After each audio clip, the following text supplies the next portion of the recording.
I'd like to welcome you to another edition of Hoosier Outdoors with John Martino and friends. Today we're at the 6th annual Wild Indiana Outdoor Show, which takes place in Kokomo at the Kokomo Conference and Event Center. This year is very special. We have Bass University, 70 vendors, hunter education class, and many guest speakers. Today's headliner was legendary Hank Parker, and he gave a great presentation. So if you've never been to Wild Indiana Outdoors, please visit us at the Kokomo Conference and Event Center. Thank you. Is everybody ready? This is the moment that you have been waiting for. This gentleman right here is a legend in the sport of fishing. He has brought happiness to so many of us, so much joy in our lives. Can I go ahead and do this? Yes. Do-do-do-do-do-do. Do-do-do-do-do-do. Do-do-do-do-do-do. Where's he at? He's right here in Kokomo, Indiana. Give it up. It's the legend, Hank Parker. Yes! Woo! Louder for Hank. It's Hank. This is Hank Parker. Man, it's good to be here. Is everybody having fun? That's good. Hey, I want to announce, I've been over at the Ranger Boat booth. They've got a big sale today. You can buy 2 Rangers today for the price of 2. So go out, they'll mix and match. You get any color you want, and it's all right there. They got some great looking boats, 2 for 2. So be sure and go over and take advantage of this incredible sale. I have had a big time. I've been at the archery trade show, and so when I go to the archery trade show, everybody says, "Well, I thought you was a bass fisherman." And half the time when I go to the fishing shows, because we've had a hunting show now for 15 years. And people say, "Well, I thought you was a deer hunter." So I'm both a deer hunter and a bass fisherman. I do anything to keep from having a real job. I mean, all the time, if I could give them one tip that will make them a better fisherman or a better hunter, and it's without a doubt get rid of that job. A job will mess you up. Boy, I tell you, I had one, I never got rid of it. So I like to hunt and I like to fish. So people say, "Well, would you rather hunt or would you rather fish?" And I said, "Well, if it's November, I would rather hunt. If it's June, I would rather fish." So that's the way I keep it. I hunt and I fish. And we have a big time. And today I'm going to do a little seminar on hunting and a little seminar on fishing. But I've been fishing longer than I've been hunting. So I'm going to start out talking a little bit about fishing, and I like to have fun. Fun is a big part of being a good granddad, being a good dad, or being a good mentor to a kid that you take fishing. We got to keep it fun. If we get too serious and put too much pressure on hunting or fishing, you take the fun out of it. So the main thing is keep it fun, and I like having fun, and I love to fish. I love to fish. I love to deer hunt. I get just so excited, and I'm 26 years old, and I get so excited every time I get to go fishing or get to go hunting. So the fun part is really, really important. So you got to keep it fun. I started out years ago with the dream of being a professional bass fisherman. And how crazy is that? How awesome is it to live in a country that we can pursue happiness and have a dream of being a professional bass fisherman and be able to go out and do it? So I've had an incredible career, and it's been really, really, really fun. And several years ago, we were fishing a BASS tournament, and no one, Bass had never canceled a day of competition. But they were having a bad storm. We were in the Potomac River in Washington, D.C., and the United States Coast Guard, they came and they asked Ray Scott if he would cancel the second day of competition because they felt like it was going to be high wind advisories and it would be dangerous. And so they canceled the second day of competition. So we're already there. And we're all these guys, and we don't have a clue what to do with ourselves. So Ray said, "Hey, we're going to cancel competition, but in the morning, if you want to do it, come down and we'll all have breakfast together." So here we are, 100 guys having breakfast, and Ricky Clun and Rowan Martin are standing in the corner like 2 little schoolboys arguing on who's the greatest bass fisherman. So Ray walks up and he says, let me tell you who's going to go down in history as the greatest bass fisherman. That's going to be the guy that wins the Grand Slam. So we're all looking at Ray like he's got two heads. What is the Grand Slam? I never heard that in my life. Ray said, ain't that be somebody that wins every event? That would be a Bass Angler of the Year. That would be Bassmaster Classic. That would be a qualifying tournament. And that would be a super tournament. Nobody's ever done that before. So I thought, wow, I've won 3 of them. I'd like to be the dude that wins the Grand Slam. Would that not be cool? So that year, the super tournament, which I had never won, was on Lake Lanier. And Gary Klein from Orville, California, Gary caught a giant bag the first day of that tournament, and it was a 4-day event. So we went on and fished all those days, and the last day of the tournament, I came in with the biggest bag of the tournament. So Ray Scott said, oh, the biggest string of the tournament. Hank Parker, Denver, North Carolina. Come up here, Hank. Let's hold these fish up. So I held them up, and Dewey Kendrick was the weighmaster. So Dewey held up a couple, Ray held up a couple, I held up a couple, and we walk up and down the stage with these big bass, put them back in the bag, put them on the scales, and we weighed them. So I took the lead. So Gary Klein comes in. And Ray says, okay, Gary, Hanks took the lead. You need 15-10 to win, 15-9 to tie. Didn't hold them up, didn't take any pictures, brought them in, set the bag on the scale. He had 15-10. He beat me 1 ounce. There went my Grand Slam, there went my dream. Plus, first place was 150 grand, second place was 50. So that went $100,000, 1 ounce. So it was okay. As fate would have it, the next year, the Super Bass Tournament was on the St. Johns River, and I won by 20 pounds. So I became the first angler in history to win the Grand Slam. But that ain't the story. The Grand Slam was a big deal to me, but it ain't that big a deal nationwide. The Classic is the big deal. So here we go, just a few years down the road, deja vu. Jim Bitter, Orlando, Florida, catches a big bag first day of the 1989 Bassmaster Classic. I fish all week, come in the last day, biggest bag of the tournament. Ray Scott, Hank Parker, Denver, North Carolina, the biggest string of the tournament. Hold them up, Hank. Nope, Ray, I ain't holding them up. Put them on the scale. He said, no. It's going to be a lot more dramatic if you'll hold those fish up.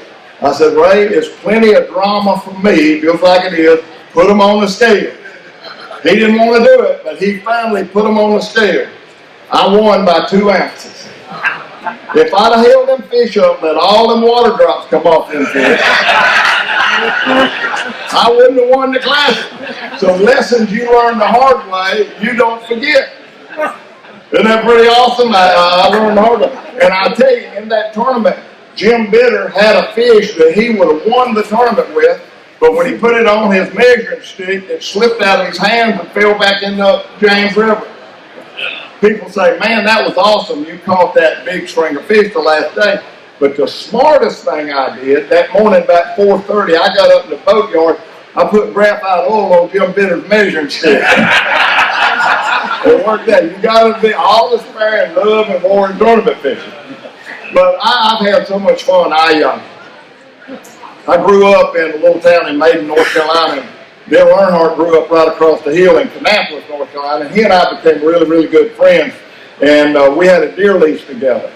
And so I'd always try to get him to do TV. Earnhardt hated to lose. He hated to lose. And all these professional athletes, they hate to lose. So when they get on your fishing show, they want to win. But I'm going to tell you, I learned a long time ago, fishing TV is a whole lot better than fishing tournaments. Because when you fish tournaments, they post your weight up there, and there's nothing you can do about it. But when you have your own TV show, it don't matter who you fish with or how many they catch. I edit. I win every week.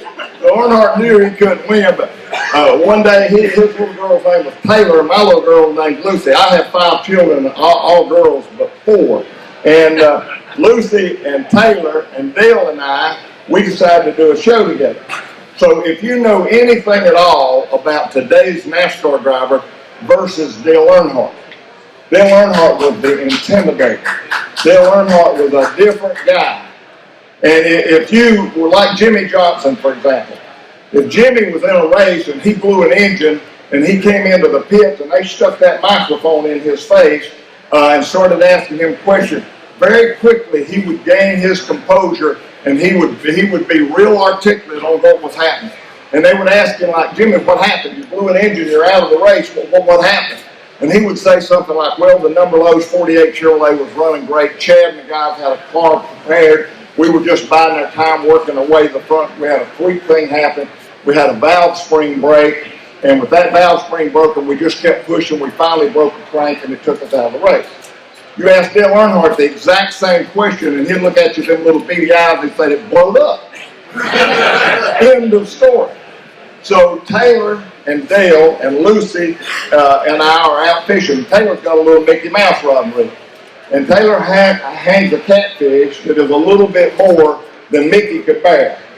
And Mickey's little ears are laying on the pond dam, and her little rod and reel has just tore all the pieces and broke her line, and she's got her lip pooched out. And Earnhardt looks over there and says, Taylor, what happened? She looked at him with them little beady eyes and said, it blowed up. So the apple don't fall far from the tree, you know. I have my youngest son, Timmy, from the time he was 3 years old, he loved to wear this pocket watch my dad left me. My dad was killed in an automobile accident, and he left me this railroad pocket watch. Well, Timmy couldn't tell time, but this thing had a big old gold lid on it and a chain, and you could hook it on your belt. So every time we go fishing, we'd get that thing down out of the closet, and he would wear it. So one day he asked me, he said, Dad, can I have that watch? I said, no, little buddy, I'm going to tell you. That watch has got a lot of sentimental value out of my dad. But I'll make a deal with you. When I die, you'll get the watch. He said, not the brothers? I said, no, not the brothers. You'll get the watch. He said, not Lucy? I said, no, not Lucy. You'll get the watch. He said, okay, shake on it, Dad. Shake it. We shook on it, made a deal, went fishing. I came back, put that watch back up in the closet. I kept it in a little box. And I forgot all about the watch. It was probably 6 months later. One Sunday afternoon, I was in the bed with the flu. Sick as a dog. Boy, he came in there and put his little hand up on my head and he said, Daddy, how you feeling? I said, I feel rough, little buddy. He said, you tell Mama about the watch? It's making preparation. But, you know, it's all fun. It's all fun. Now, tournament fishing is business. And it's a great way to make a living. I still love to fish for fun. I retired when in 1989 when I won the Classic. I quit. I was 36 years old, and I'd had the best year of my life. But I wanted to go home and spend time and raise my kids, and I don't regret 1 minute of it. They got involved in NASCAR, my two oldest boys, Billy and Hank, and I'm like the guy in the AA meeting now. I can stand up here and raise my hand. I've been NASCAR free for 10 years. You want to make a small fortune racing, you start with a large one. It will not take you long at all, so you can't burn money as fast. So I'm glad to be out of that. But I had a lot of fun with my kids. And kids is a lifelong partnership. I hear guys say, well, I put my kids through school, I did my part, I'm done. I'm never done with mine. I'm going to be there for them, and they're there for me, and it's so awesome. And I now have 15 grandkids. And that is so cool. My son Billy just adopted a little girl. Hank Jr. just adopted a little girl. And so we have 15 total now, and I love every second of it. One of my little girls, Anna, she told me the other day, she said, Papa, you think you're funny, but you're not. You're silly, and you're a grown man. So them little girls, they keep you straight, you know. But I grew up, and I started fishing, and I started fishing competitively. And I hate to lose. And my greatest motivation was poverty. There is nothing like hunger that will make you perform. So I borrowed money on a 90-day note from the Northwestern Bank in North Carolina to go on the tournament circuit. So I had to finish in the money. Right now I still hold the record. I finished in the money 73% of every tournament I ever fished in my whole career. But the greatest motivator was I had to get in the money to pay that bank note. So poverty will motivate. But I started out with that dream, and I started fishing, and I started putting a lot of things together. And I'm going to tell you, There is so much in fishing. In my lifetime, when I started fishing, the method for catching fish was to entice a fish into biting a lure. You made that bait so lifelike, you enticed that fish into biting a lure. Well, then here comes this cat from California named D. Thomas. And right behind him was a guy named Dave Cleveland. And they had these great big rods. And they used a technique I'd never heard of. They called it flipping. And so when Glebe and D came on the scene, they started just kicking hind end. Man, they started winning all the tournaments. How is that possible? What are they doing? They're pitching a little jig or a worm or a creature bait into a bush or into a hole, and they're getting these fish to bite when we can't get them to bite. So I learned there's two methods for catching fish. One, you can get a fish to react to a bait out of impulse, which you can catch him under a cold front condition that you can't entice a fish into biting. The first time I ever met Dave Glebe, first of all, I knew he's from California the day I met him. I met him on the boat ramp at Lake Okeechobee at 4:30 in the morning. He had on sunglasses. I knew right then, okay, this cat. But I felt sorry for him. He had all these big old surf rods in his boat. And I thought, bless his heart, he ain't going to catch nothing. And then I would go and he'd be up, we were fishing these peppergrass beds and we were fishing all around them. And he was parked up on top of them, right on top of the fish. I thought, boy, he don't know nothing. Well, when that tournament was over, he won it with 95 pounds and 12 ounces. I finished fourth with 40 pounds, so he blew us away. And he called them flipping. So after that tournament was over, I talked to him. I said, Glebe, how in the world do you catch those fish? He called it tule dipping. He said, oh, I was just tule dipping a jig. Tule dipping. He said, yeah, I would get up on top of that peppergrass, and that cold front rolled in, and all those fish were up under that peppergrass. And he said, I'd just punch a little hole with my rod and drop my jig down and just keep repeating in that same little spot until finally I got one of those fish to hit. We used dropping it on their nose. So I learned a whole new method of fishing that I'd never been taught as a kid, that I never learned growing up at all, is you can catch a fish out of impulse. So I learned to fish a spinnerbait where I would fish a big, heavy 3/4 ounce spinnerbait with smaller blades, and I could run it up there and drop it right where I felt like that fish was positioned, and I'd get them to react to it out of impulse. So we started winning tournaments under cold front conditions, and if you fish enough tournaments, you'll realize that every day is not a good low pressure perfect day at 60 degrees. You'll have all sorts of weather and all sorts of conditions. So the more you know, the more you learn, the more versatile you are, the better you're going to be as a fisherman. I have so many people ask me, what's your favorite lure? To ask me what my favorite lure is like going up to an automobile mechanic and say, what's your favorite tool? Well, how can you have a favorite tool when every tool in that box has got a different purpose? Well, a fishing lure and a tackle box is nothing but a toolbox. It's a bunch of tools to do a job based on the situation. So it varies. So you can't have a favorite bait. If you have a favorite bait, I can tell you right now, I can make everybody in this room a better fisherman. Without a doubt. If you do have a favorite bait, leave it at home for 1 year, and you'll be a better fisherman at the end of that year. Because you depend on that bait when you should not depend on it. When you're not catching any fish, if you like a rattle trap and you're not catching any fish, you'll tie that rattle trap on because you have confidence in that bait. The biggest myth that Bassmaster ever printed is you must have confidence in your bait to be successful. I'm going to tell you, you must have confidence in your toolbox if you're going to be able to fix a car. You better have confidence in your tackle box if you're going to be consistent at catching fish, because every day is different. And if you're a great worm fisherman and you've got a top water bite, you're in trouble. If you're a great top water fisherman and the fish are 30 feet deep on a jigging spoon, you're in trouble. So you need to be able to adapt and use whatever tool or lure to do the job. And if you don't do that, then you're not going to be consistent because conditions change. My son Ben, he wanted to be a professional fisherman so bad.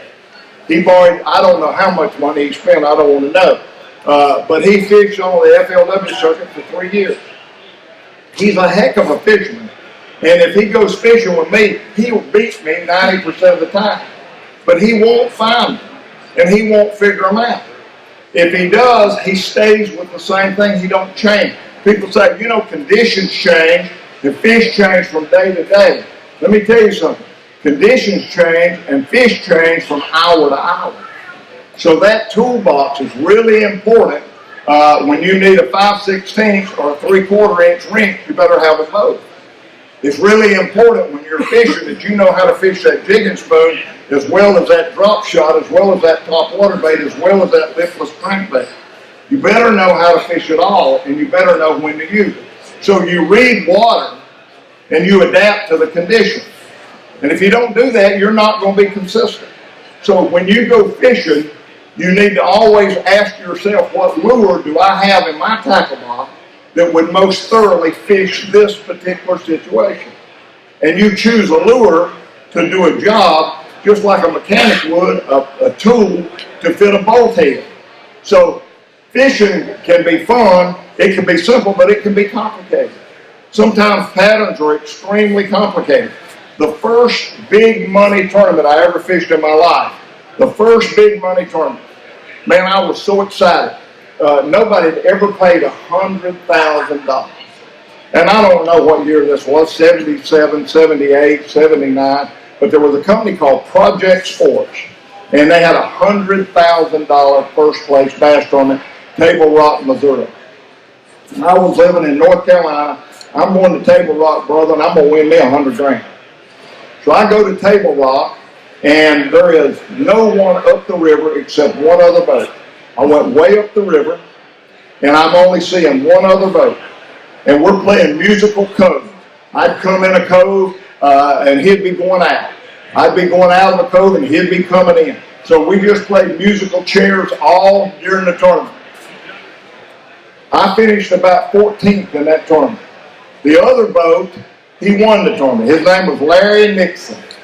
And when that tournament was over, I said, Nixon, man, you and I fished all over each other. And I said, I couldn't catch nothing but little fish. I said, man, you caught big bags every day. How did you catch your fish? He said, well, Hank, what were you doing? I said, Larry, I was going to those little secondary coves and those drainage ditches with the water being high in those button bushes, and I was flipping the outside bushes. What were you doing, Larry? He said, I was going to those same coves, fishing those same bushes. I said, what were you using? He said, I was using a jig. He said, what was you using? I said, I was using a jig. He said, what color jig was you using? I said, I was using black and blue. I said, what color was you using? He said, black and blue. And he started laughing. He said, what weight jig were you using? I said, well, I'd start out in the morning when there wasn't any wind. I was flipping a 1/4 ounce, maybe a 3/8. And then as the wind got up during the day, I'd flip a 1/2 ounce. I said, what was you flipping? He said, a 1 ounce. Water's 2 foot deep. I said, a 1 ounce? He said, yeah, did you have any big fish during practice follow your bait when you were lifting it out of the water? I said, I had it happen all during the tournament. He said, well, I had it happen in practice. And I figured that when I was lifting that bait out real fast and those big fish would chase it, if they wanted it fast coming out, they wanted it fast going in. He said, I put that 1 ounce jig on and immediately started catching some 4 and 5 pounders. I had the same data that he had. I had exactly the same thing that happened. I just wasn't as smart as he was. He adapted to the situation based on what the fish were telling him, and I didn't. He won $100,000 and I got $1,500. You got to think. Little bitty subtle things. Every seminar you ever do with a group of fishermen, they all want you to pull a lure out of your pocket and say, hey, if you put this on, the fish are going to come out with their fins up. That's what everybody wants, but it don't happen. Little bitty things make all the difference. If you go to the Bassmaster Classic and you could stand on the boat dock where they inspect the boats, if you could do that, you would see as every boat rides by, they all got the same lure. They all got big long flipping sticks. Their equipment is so similar. And some people are going to go out there and zero, and some people are going to come in with big bags. It's how you put it together, it's how you think, and it's like a puzzle.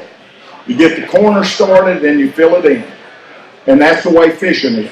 And that's the way it became to me. The biggest turning point in my life is when David Clevey killed us at Okeechobee with all those fish flipping that jig, tule-dooping in those little holes in the pepper grass at Okeechobee.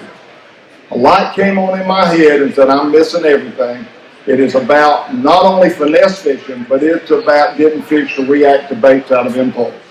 So it's all a thinking game, and it's putting things together and learning what those tools will do in that toolbox. And every time a new lure comes out, I like to learn about it, because the more versatile you are. I remember when the drop shot came out. I never fished a drop shot in my life, but I liked it. It made sense to me. It was a reverse Carolina rig. So I went fishing with my son Ben. We went to Lanier in Georgia. And Ben had this little nose hook. I said, I like the idea, but I ain't fishing with that little hook. He said, oh no, Dad, you need to fish that little nose hook. You're going to put that big hook, you ain't going to get as many bites. I said, hey, I'm fishing for big fish. I don't want that little big crybaby hook. I'm not going to use it. 45 fish to 0, I changed to the little hook. That nose hook makes all the difference in the world. So it's really important that you learn all the new techniques and you know what that toolbox, that tackle box is all about. You're going to catch fish. And so it's about change, it's about being versatile, and it's about thinking. It is a thinking game every day. And people say, well, I'm not going to fish tournament. I'm just fishing for fun. Well, let me promise you, it's a lot more fun to catch them than it is not to catch them. So you might as well learn all the techniques to help you catch fish, whether you're fishing for fun or whether you're fishing in a tournament. And tournament fishermen are more knowledgeable than people that don't fish tournaments. Now, sometimes people get mad at me. Let me tell you, I'm not saying that tournament fishermen are better fishermen.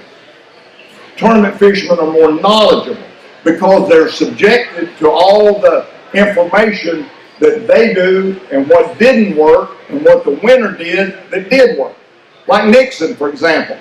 Had I not been in a tournament, I would have said, hey man, I've been pitching bushes up the river and it's full of small fish and I had a ball and caught a lot, but there wasn't any big fish up there. But I couldn't say that because Nixon was up there and he wore them out and he caught some 4 and 5 pounders. So that was information that I got as a tournament fisherman that I would have never had if I wasn't fishing in a tournament. When I first started fishing tournament, we'd go out there on a bluebird day and we'd say, boy, it just wasn't biting today. I'd be fishing with a partner and we fished hard and neither one of us caught anything, and we'd say, hey, it's just a bad day, they weren't biting. So we roll up to the scales and there's Roland Martin with 30 pounds. They were biting for Roland Martin. Well, what was he doing different? So you get that information, it gives you more knowledge. So it's always good to coattail on what tournament fishermen are doing because they got a lot of data that they process. They'll learn all these different techniques to help us catch fish.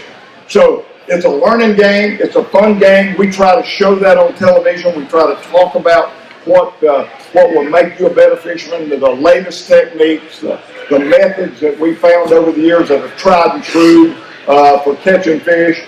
And all of that is a part of having more fun, being more knowledgeable, and catching more fish. So that is kind of the way I grew up. That's kind of the way it's done. Once I got into television, I like having fun. So we try to have fun, but we try to entertain and give information. And that's important.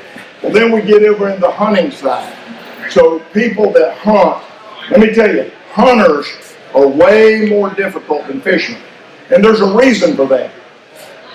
If there was a hunting tournament and you got that same information that I got from Larry Nixon on how he beat me, then I would be more susceptible to listen.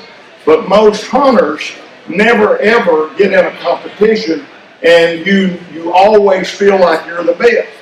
When I'd go fishing, and me and my partner would be out there all day and we didn't catch any fish, we're the 2 best fishermen on the lake. There ain't no doubt about it. We're the 2 best, and we didn't catch them so they wasn't biting. You can believe that until you come to the weigh-in. And then all of a sudden you realize you wasn't the best. Roland was the best on that day. Hunters don't have that.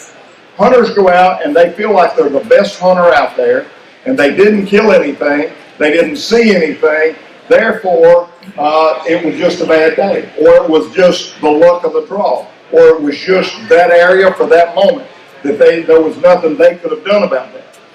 So it varies from state to state based on whether you can bait or whether you can't bait. We're in Indiana, it's a no bait state. That puts you at a disadvantage. And I'm going to tell you, and I'll say this, and I don't know if there's anybody here from the DNR, but if you will look around, we're losing our kids. In the state of Indiana, and I haven't looked at any data, but I'll promise you, hunting license among 30-year-olds down is on a sharp decline. And I will promise you, when kids get of age to buy hunting license, there are less kids when they become of age now in the state of Indiana buying hunting license than there was 10 years ago. So the sport is dying. States that allow baiting have more youth participation. So every state in America should allow hunters to bait deer. Why? Because kids are into instant gratification. And let me tell you this, it ain't the kids' fault, it's my fault. But they've all got these things. And you say they're addicted. I'm going to tell you, when I walk out of my house and I hit my back pocket and my phone ain't in there, I panic. So I can't just blame the kids. I'm hooked on this stupid thing. I'm absolutely dependent on this stupid thing right here. If you watch kids, man, they're on it constantly. It is gratifying. It's instant gratification. So the challenge is, how do we get kids to lay them down and go hunting? Dads and uncles and moms and everybody else has got to work at getting our kids out in the woods. It's real. It's tangible. It's not artificial. It's not instant gratification. But if you can't bait, and I'm going to tell you this, I'm very fortunate. I won some pretty good tournaments at a pretty good time, and I got some land to hunt on.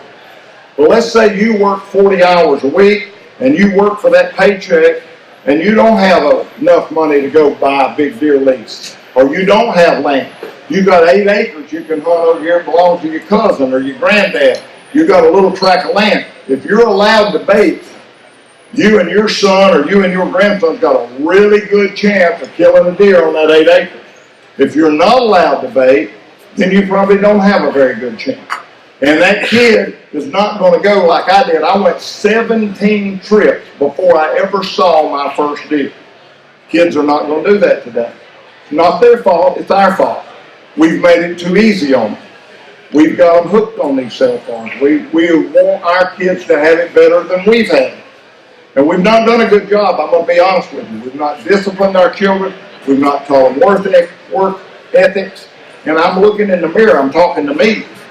It's our generation. We wanted our kids to have it too easy. They need to work. They need to understand. But they need to be exposed to the outdoors. And they need a daddy. And they need guidance. And it's fellowship and it's fun and it's important. But deer hunting is something that's real difficult if you don't have any land and you can't bait. So I'm a big advocate for baiting. I think it will help you, and you may not kill a deer.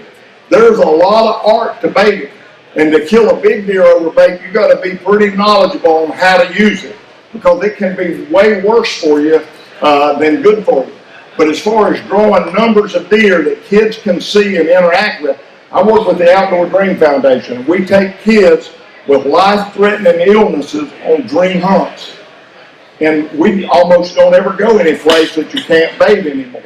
Because you take these poor little kids that are really sick and they're hurting and they can't sit there for 2 or 3 hours and they're in pain.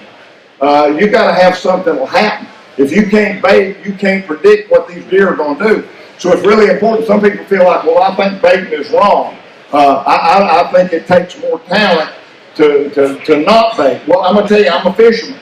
And there ain't no doubt in my mind I can throw a naked hook out there and jerk it enough times I'm going to get a fish.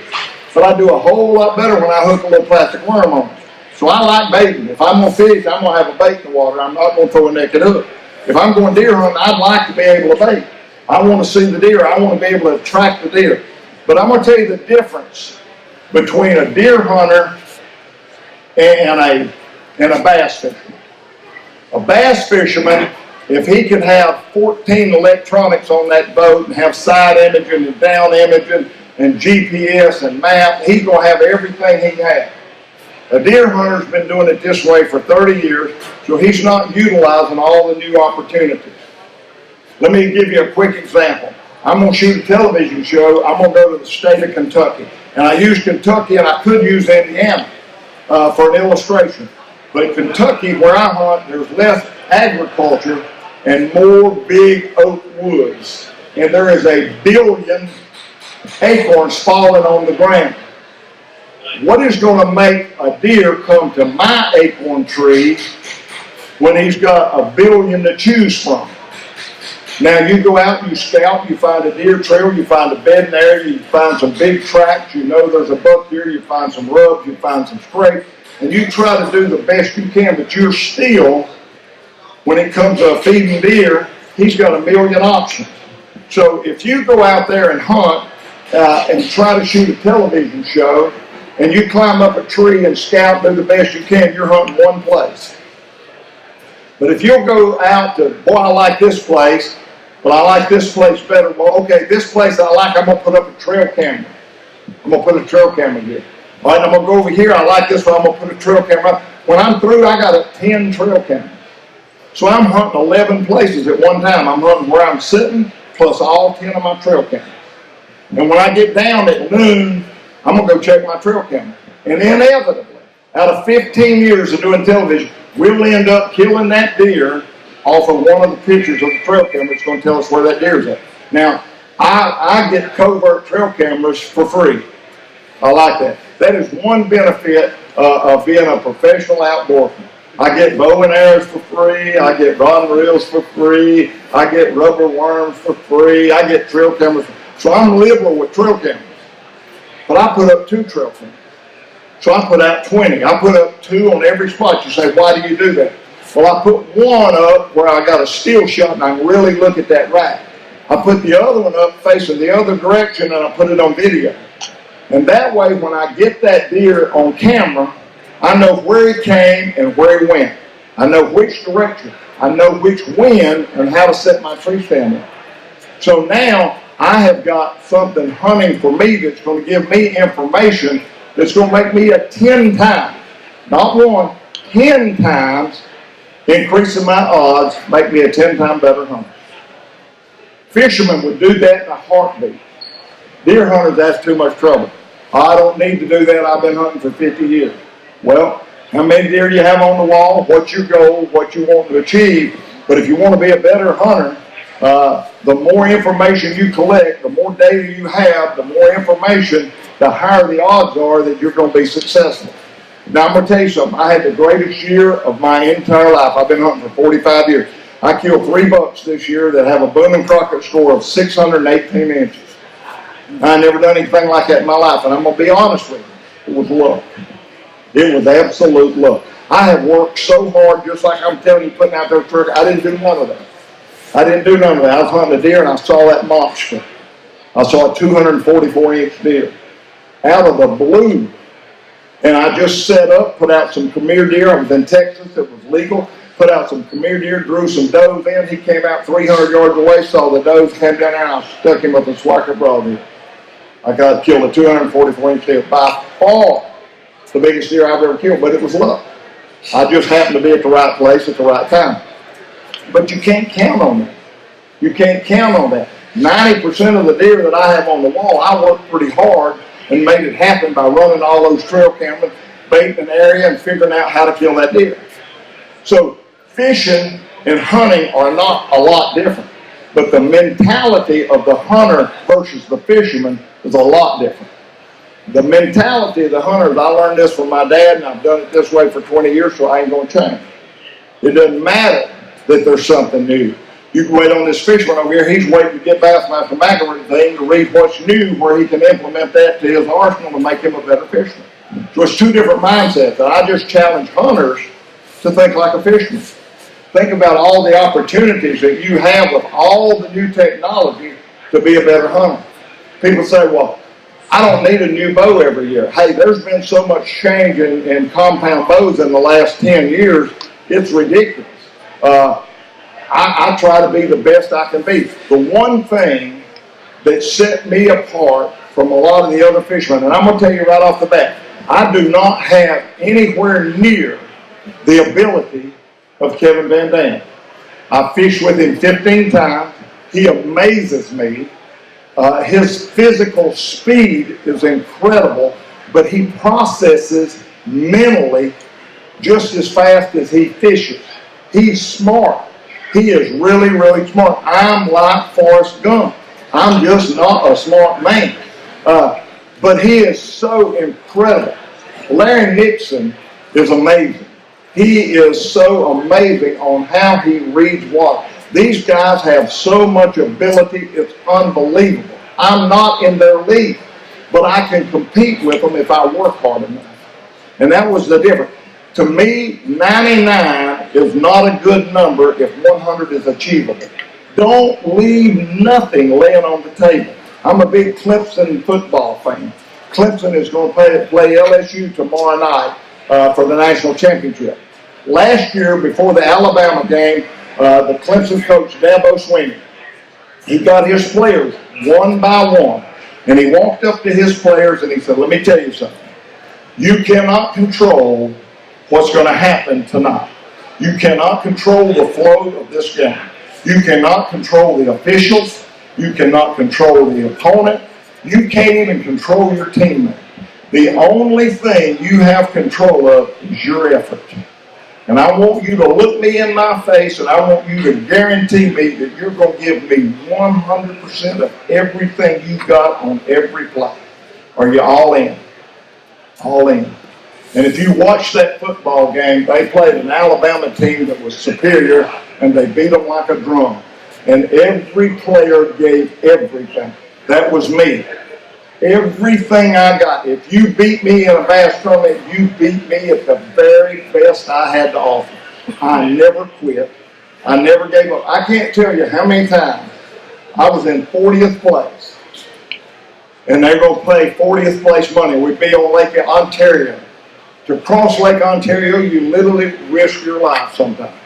And I'd have guys that I roomed with, guys that I knew, and I'd say, I'm going to Black River tomorrow. You're an idiot. You're in 40th place. The best you can do is move up to 30th. And you're going to take a chance and run all that. I ain't going to do that. I'm staying close to the dock. Man, I ain't going to make a check. If I do, it's a little bitty one. I would rather die and finish 40th, giving it all I got, than to put it on cruise control and finish 41st. Man, I want to win. I want to give it everything I got. And that is the way I was competitive. I'm the same way when I hunt. And I don't feel good about myself if I leave something laying on the table. Man, give it all you got. And if it's not fun, don't do it. That's what's fun for me. When I look back at the end of the day and I said, man, I did my very absolute best. I'm drained. I work. The difference between hunters and fishermen, hunters think way more casual than competitive fishing. You've got to take advantage of all the tools and all the opportunities. This is not a bait state. I won't go into all the different applications that can make you a better hunter by using bait. And I understand all the EXD and all the scare, but I'm going to tell you this. If you're a hunter, 35 years ago, I saw a big bulletin that scared me to death. Chronic waste disease. Chronic waste disease. CWD is going to be the end of the deer herd in America. 35 years ago. Wisconsin is absolutely infested with chronic waste disease. There are probably 60% of the deer in the state of Wisconsin that carries chronic waste. So the best thing we can do is work together and eradicate the deer herd in the state of Wisconsin and try to kill out chronic waste disease. So there was debates that went on. What are we going to do about this horrible chronic waste disease? It's going to be the end of America deer hunting. I heard it, I read it, I saw it. I saw all the bulletins. It's epidemic. It is a disaster. 35 years ago, the state of Wisconsin harvested more deer than any other state except Texas. Today, Wisconsin harvests more deer than any other state except Texas, which is 5 times the size. There were more Boone and Crockett deer put in the book 35 years ago in Wisconsin than any other state. Today, there's more Boone and Crockett deer put in the book in Wisconsin than any other state. So tell me what in the heck is going on. I don't get it. The biologists hate to hear me speak, but hey, I'm just telling you the facts. That is absolutely the truth. I ain't worried about chronic waste disease. And if I have a state that if they allow me to bait, I have more youth participation, I'm going to bait. If I have a state that I got people that can't afford a big deer lease and can't afford to go to Kansas and they can't afford to go to Texas and they only have 10 acres, I'm going to fight for that guy and his kids and his grandsons to have the right to draw deer to their land. So I'm a big advocate of let's get our kids in the outdoors and let's get over all the hype and the misinformation and get on with what's important, and that's getting our kids in the woods, man. That's important. I don't know how much time I have. My wife, I don't know if you've seen that 911 commercial that says, hey, I'm falling and I can't get up. My wife bought me a t-shirt that says, I'm talking and I can't shut up. So I don't want to wear y'all out, and I don't want to go over. They're going to ask you to go over to Brownies to take questions. Okay. So, all right, I'm over my time limit. I've gone too far. I'm talking and I can't shut up. So I'm going to go right over here to the Ranger Boat booth. And if you've got any questions, I'll try to answer them. But before I do that, I want to tell you something. My kids know I'm a Christian. Christians don't lie. My kids know I'm a fisherman, and fishermen lie all the time. So they've allowed me to embellish up to 50% without it being a lie. So I'll use that. Come see me. Thank you so much.